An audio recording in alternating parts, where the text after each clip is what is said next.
that if you know that perimenopause on average starts around 45, and you realize that almost 20% of women are still working at that point, yeah, you know that there is an important link between indeed women suffering, having symptoms, and needing to deal with work and stress and growing up kids and a social life. So it's true that it is an important thing to look at and to give more importance to.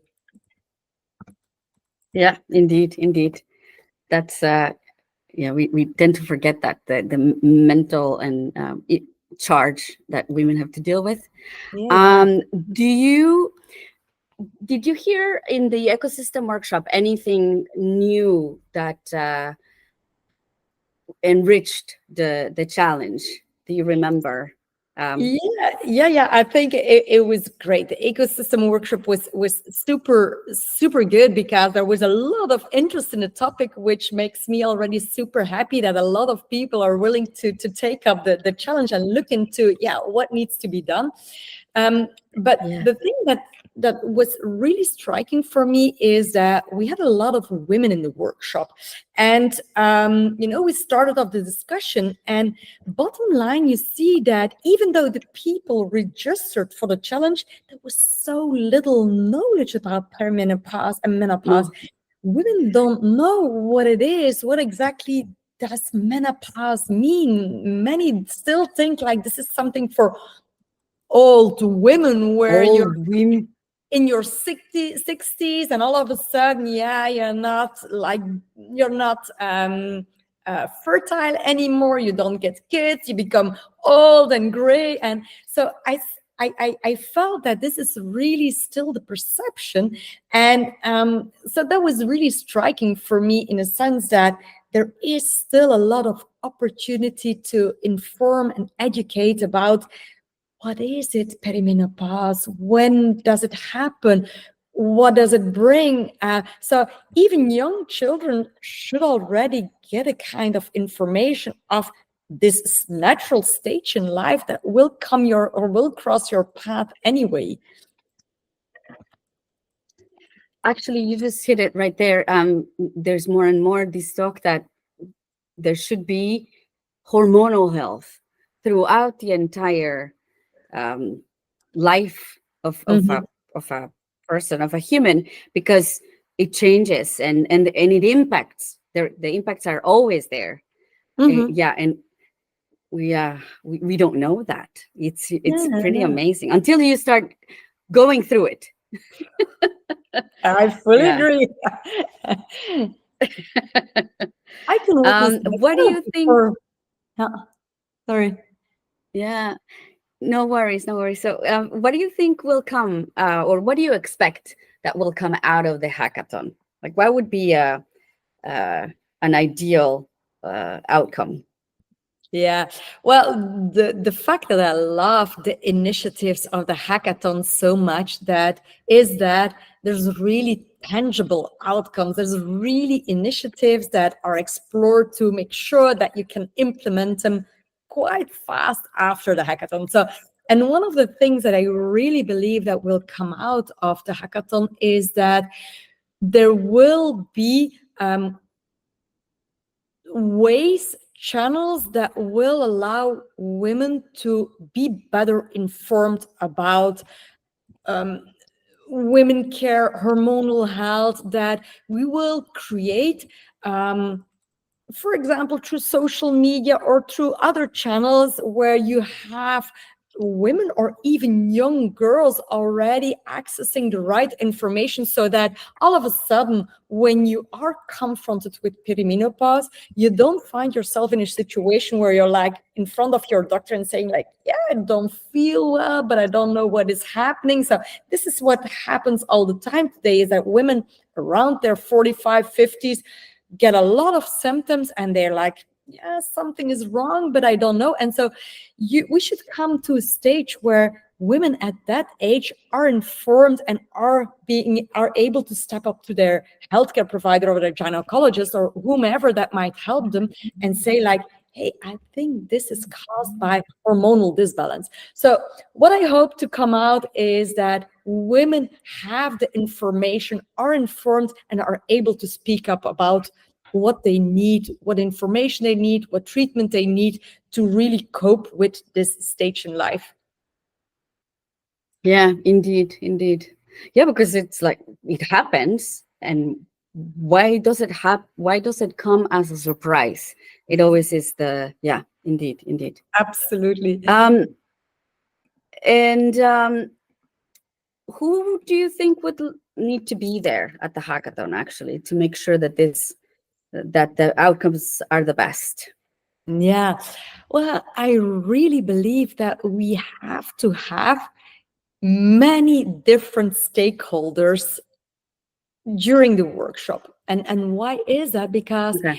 you know, educating in women and informing them doesn't come like overnight. It will take a lot of Yeah. effort and different channels to bring that information to girls, women, whatever.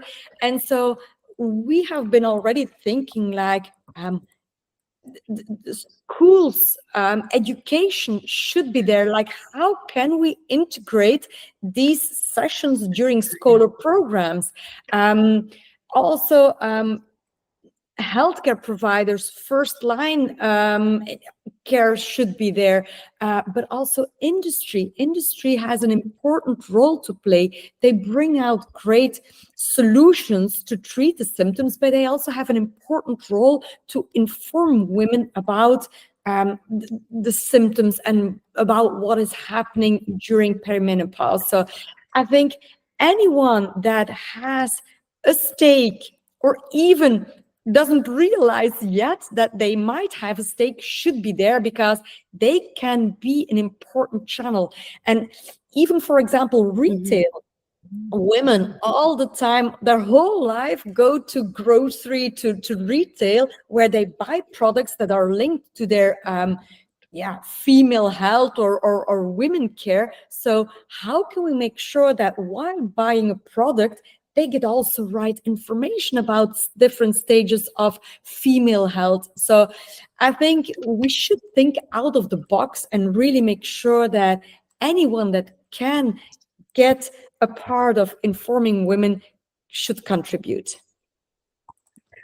That's great. So you would say, so you mentioned several different stakeholders. School, so which is not something that we directly think about when we think of health. Obviously, healthcare providers. And then you mentioned industry like pharma, but also retail, right? Yeah. Government, what about government? Would you say government has to be there as well? Definitely. And I think there's, since a couple of people at governmental level have initiated initiatives, like Gwendoline Rutten, who has spoken up about her experience. I think that government has started to create a certain awareness. So involving them, and that's a great point, Ana Luisa, is super important, because they also need to put the basis to really allow women to access that information, that education. Yeah. So it gets me thinking. So definitely start very early, as you mentioned. So the school can provide that type of, but any places where women congregate, or even like this, the guides, the scouts, the sports, right? Yeah, absolutely. I think that, Gyms. yeah, Okay. absolutely. Very good idea. Yeah. Especially because we are seeing a big movement towards well-being, and we are understanding that everything is a system, right? There's mental health, hormonal health, digestive health, etc., etc. So Yeah. there are But so many also, places where information can be given, right? yeah, if you see at our children, they find their information in social media. They're on TikTok, where they get informed, and that's not always a good thing. But how can we transform a platform that is maybe providing a lot of information to young girls. How can we make sure that they get the right information rather than an influencer that spreads information that might be right, might be wrong? How can we make sure that we use or that we create channels that are accessible for children and that provide them with the right information? Okay, indeed. So you mentioned something quite interesting. So social media, we know where kids are getting their information and where we are getting information as well. Dr. Google. Yeah. Right? Yeah. Um, any technology, obviously technology players will have to be there. But have you heard of any, you just mentioned TikTok, but anything else that might also help inform and educate women? Yeah, if you look at technology, Platforms I or think there's already an important initiative that started among, maybe not only young women, girls, is that they start tracking more and more their hormonal cycles. So you see that these applications, like Clue and whoever are out there, allow girls to already become more and more aware of their hormonal cycles and the symptoms that come through the different stages of the cycles. So I think that is already an important part of an important technology that will help women to become more conscious about what is happening to my body. So I think that's an important thing that already started, and you see that you get more and more wearables, like rings and wearables that allow you to track temperature, that allow you to track different symptoms. So you see that the wellness aspect gets linked also to the women care. Yeah, wellness. Yeah, that's very true. And so And building that it's bridge is that definitely startups and people with great ideas will need to participate in the hackathon as well, because they might play an important role in designing tools, technologies, platforms that give access to better education, to a better way of communicating with doctors. Like, for example, if you are able to track symptoms and go to your healthcare provider with really objective data, it makes a conversation probably a lot easier than you with a really subjective story where you're not sure what is happening and trying to get information or a solution from your doctor. It is a complex puzzle to put together, perimenopause. It's not like, oh, I have this and this is the outcome. No, it's a combination of many things that make you coming to that decision or that realization that, perimenopause kicked in. Yeah, and it's different for everybody, so it will show up in different ways. Exactly.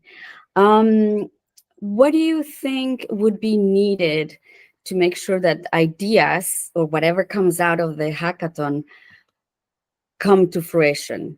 Like, let's think about after the hackathon. There's a couple of ideas. How do you see it playing out, and what would be the ideal in your mind, like the ideal way that things will be taken further?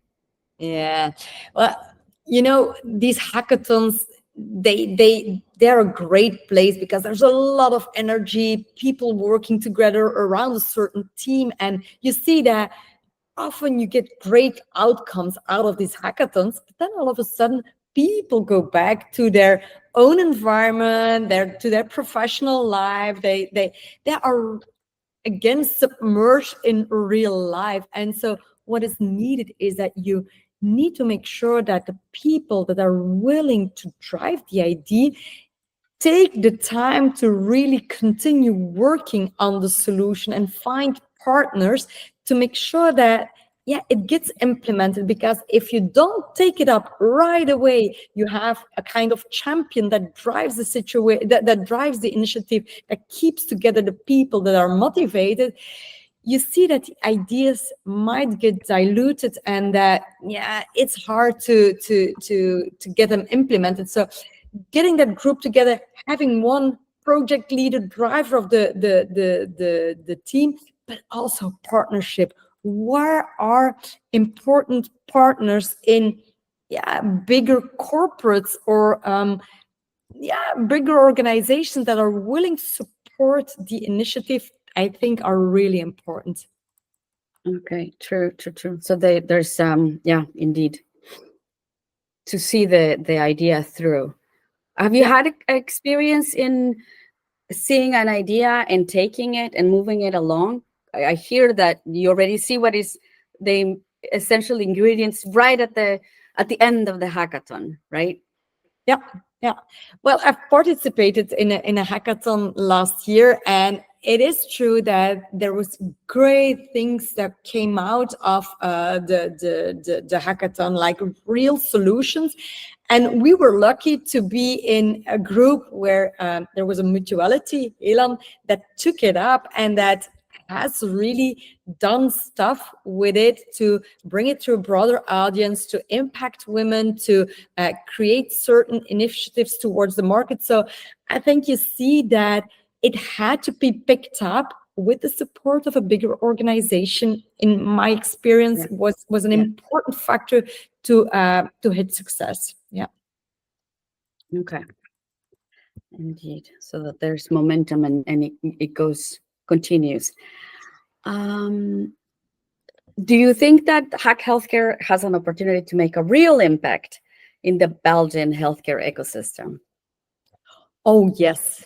Yeah. Yeah. I really believe, because you know why that is. I think that if I see the whole process of defining the challenge, which is already quite a long trajectory, which involves already an important group of stakeholders, going from experts to ecosystem workshops, to, you see that the challenge is already purified to something that really matters, something that really needs to be resolved. So that is already an important part, is that you have a challenge that really meets an important need.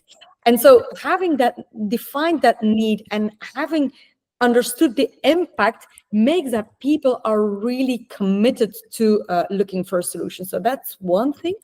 The second thing is that, you know, during these workshops, there's a high energy level. You have great people that are gathered around the challenge. It's really well structured. So you have a good process again that can lead to great ideas. And then also at the end of the hackathon, you have this presentation where you have external people stepping in and listening to the challenges to make sure that they even get refined, or that they get steered towards the right people that can pick it up afterwards.